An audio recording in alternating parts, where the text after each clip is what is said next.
Tom Coughlin is out. Shad Khan fired him last night. Obviously, this is in the wake of the news that the NFLPA had to fight to get $700,000 back of Dante Fowler's salary for fines that you could not fine him for. And the little caveat in there about 25%.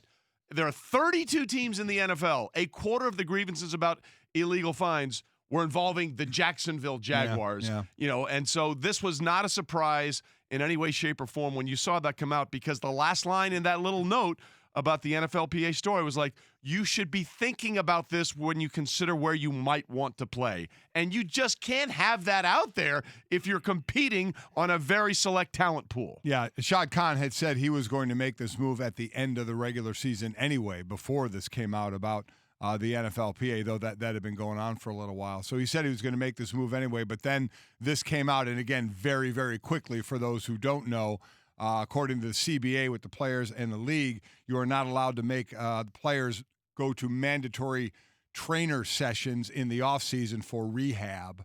And that's exactly what Jacksonville did with Dante Fowler, so much so when he didn't go to them, they fined him over 25 times, a total of $700,000, which he got back. But that was a blatant violation of the CBA, and that blatantly fell under the purview of Tom Coughlin. As he said, he runs all football operations. So Shad Khan fired him now instead of waiting until after the season.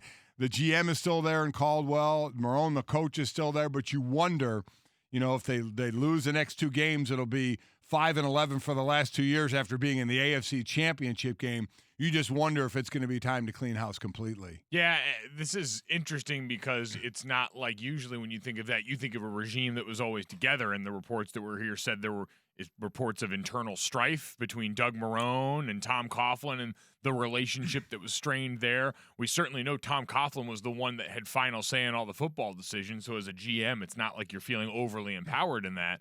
And so it seems like just because of the environment that was created, and unfortunately, they're going to be byproducts of that.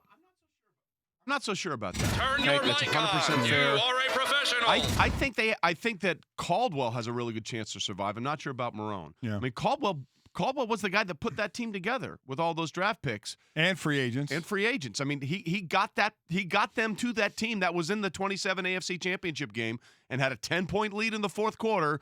And they decided to pull in the reins on Blake Bortles as much as they could. I don't know about Marone, but I feel it might be a situation where David Caldwell survives that situation. I mean, again, you could understand that because when it came to the football decisions, he can take credit for the good ones and put the bad ones on Tom Coughlin right now, considering Tom Coughlin ultimately had final say. So you can on the outside, we can divvy up credit however we'd like to now, and there's good credit to go around there, and there's also bad credit around the quarterback position, which is what this generally tends to boil down to, which is you guys bet your future on Blake Bortles, and it was a mistake. You ended up drafting Leonard Fournette at 4 overall the next year in a draft that could have netted you like all the same conversation, all the same, or any of the quarterbacks if you were smart about the future of that position. This last year, I mean, 2 years ago, you could have had, and we're in position. I remember we were going into the draft before last year saying, man, you know who would look pretty good in a Jaguars uniform right now, could help you out with a lot of these problems?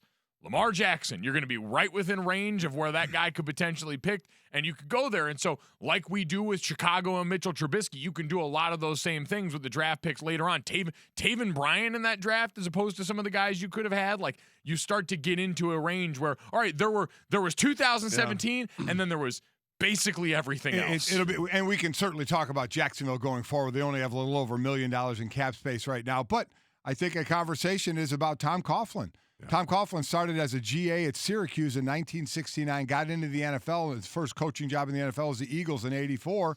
We know the Super Bowls with the Giants. That was my first job, was doing Jacksonville preseason TV games with Kevin Harlan when that organization started, and Tom Coughlin was the coach. When he made you keep your chin buckled all the time, made you keep both feet on the floor in meetings. And I remember going and staying at camp and asking him, are you going to be this strict? He said, no, I'm just kind of setting the table here and then obviously was gone, won his championships and was other places and now back in Jacksonville. Is he out of the league? Is he done? Is he done in the NFL? I think he is. First of all, he's 73. Yeah. And you can say that's ageism or whatever. I'm just being honest. I don't see a lot of guys that ended their last stay this way I mean, this is ignominious, is what happened here. You know what I mean? And it should not tarnish what he's accomplished in his entire career. He's been a phenomenal head coach, and obviously he said the Super Bowls. It's just a bad way for this to end. Yeah. It's a really bad way for this to end, unfortunately. For him. It's amazing that we say Tom Coughlin 73, like probably done, and Pete Carroll's 68. I feel like he could coach for another 20 years. And Bill Belichick is in that. Yeah, it's the gum. It's the gum. It's those guys are Try telling me those guys are 5 years apart in age. Yeah, in what true. world? Well, it's living proof that whole line, age is just a number sometimes, and then it's a line of deep. I mean, like, Pete Carroll is on the younger. He looks so much younger and acts so much younger, and Tom is clearly set in his ways. Hi, everyone. Thank you for watching ESPN on YouTube. For more sports, more analysis, download the ESPN app. And for live streaming sports and premium content, subscribe to ESPN+. We'll see you there.